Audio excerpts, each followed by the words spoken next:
Welcome to the Folktale Project. This is Dan Scholz. Today we have a series of stories, actually, not just a single story. It comes from English Fairy Tales by Flora Annie Steele. And this is a set of stories, as I said, about the Wise Men of Gotham. And as you listen to it, you're going to note that these are not particularly wise men, and there's a point to that. There's a reason. The story about the Wise Men of Gotham, Nottinghamshire, is that King John was intending to travel through the neighborhood, and at that time in England, any road that the king traveled had to be made into a public highway. The people of Gotham didn't want that. So, when the royal messengers arrived to tell them that the king was coming through, they pretended to be idiots. They engaged in insane behaviors, the likes of which are described in the tales of the Wise Men of Gotham, and on it, and based on the report, King John determined that he would travel elsewhere, and he spared the town from the public highway. So this is the Wise Men of Gotham, of the buying of sheep, of the hedging of a cuckoo, of the sending of cheeses, and of the drowning of eels, and sending of rent and counting. We begin with the buying of sheep. There were 2 men of Gotham, and one of them was going to market to Nottingham to buy sheep, and the other came from the market, and they both met upon together the Nottingham bridge. "Where are you going?" said the one who came from Nottingham. "Marry," said he that was going to Nottingham, "I'm going to buy sheep." "Buy sheep?" said the other, "and which way will you bring them home?" "Marry," said the other, "I will bring them over this bridge." "By Robin Hood," said he that came from Nottingham, "but thou shalt not." "By Maid Marian," said he that was going thither, "but I will." "You will not," said the one, "I will." Then they beat their staves against the ground, one against the other, as if there had been 100 sheep between them. "Hold in," said one. "Beware lest my sheep leap over the bridge." "I care not," said the other, "they shall not come this way." "But they shall," said the other. Then the other said, "If that thou make much to do, I will put my fingers in thy mouth." "Will you?" said the other. Now, as they were at their contention, another man of Gotham came from the market with a sack of meal upon a horse, and seeing and hearing his neighbors at strife about sheep, though there were none between them, said, "Ha, fools! Will you ever learn wisdom? Help me, and lay my sack upon my shoulders." They did so, and he went to the side of the bridge, unloosened the mouth of the sack, and shook all his meal out into the river. "Now, neighbors," said he, "how much meal is there in my sack?" "Marry," said they, "there is none at all." "Now, by my faith," said he, "even as much wit as is in your 2 heads to stir up strife about a thing you have not." Which was the wisest of these 3 persons? Judge yourself. And now of hedging a cuckoo.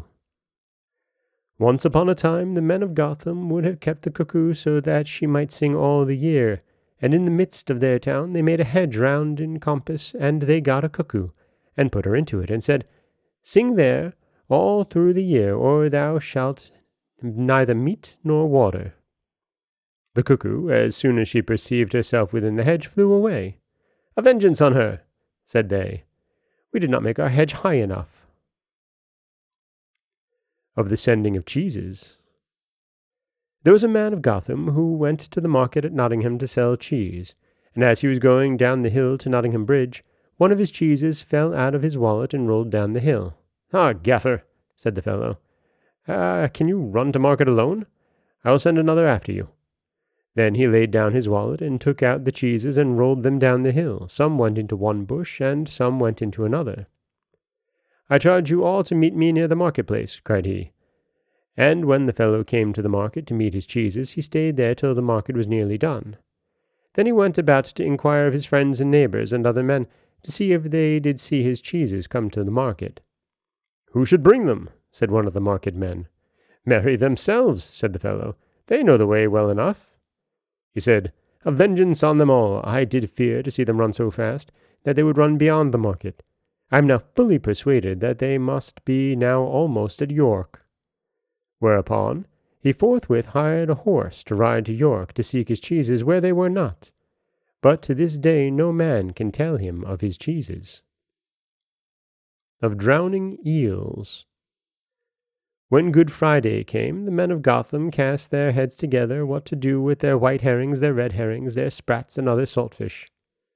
One consulted with the other, and agreed that such fish should be cast into their pond, which was in the middle of the town, that they might breed against the next year, and every man that had salt fish left cast them into the pool. I have many white herrings, said one. I have many sprats, said another. I have many red herrings, said the other. I have much saltfish. Let's all go into the pond or pool, and we shall fare like lords next year. At the beginning of next year following, the men drew near the pond to have their fish, but there was nothing but a great eel. Ah, said they all, a mischief on this eel, for he has eaten up all our fish.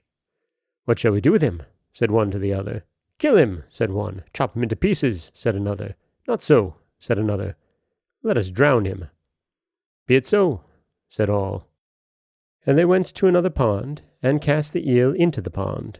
Lie there and shift for yourself, for no help shalt thou have from us. And they left the eel to drown.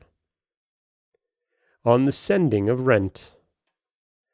Once upon a time, the men of Gotham had forgotten to pay their landlord. One said to the other, Tomorrow is our payday, and what shall we find to send our money to our landlord? The one said, This day I have caught a hare, and he shall carry it, for he is light of foot. Be it so, said all. He shall have a letter and a purse to put our money in, and we shall direct him the right way. So, when the letters were written and the money put in a purse, they tied it round the hare's neck, saying, First you go to Lancaster, then thou must go to Loughborough, and Newark is our landlord, and commend us to him, and there is his dues. The hare, as soon as he was out of their hands, ran along the country way. Some cried, Thou must go to Lancaster first. Let the hare alone, said another. He can tell a nearer way than the best of us all. Let him go. Another said, It is a subtle hare, let her alone. She will not keep the highway for fear of dogs.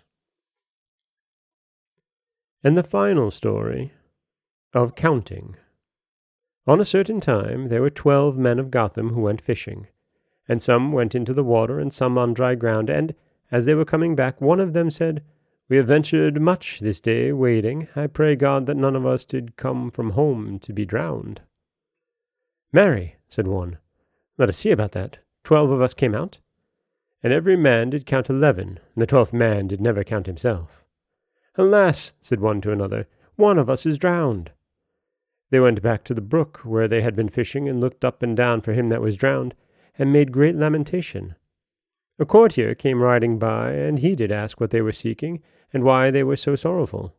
Oh, said they, this day we came to fish in this brook, and there were 12 of us, and one is drowned. Why, said the courtier, count me how many of you there be. And one counted 11, and did not count himself. Well, said the courtier, what will you give me if I find the 12th man? Sir, said they, all the money we have. Give me the money, said the courtier.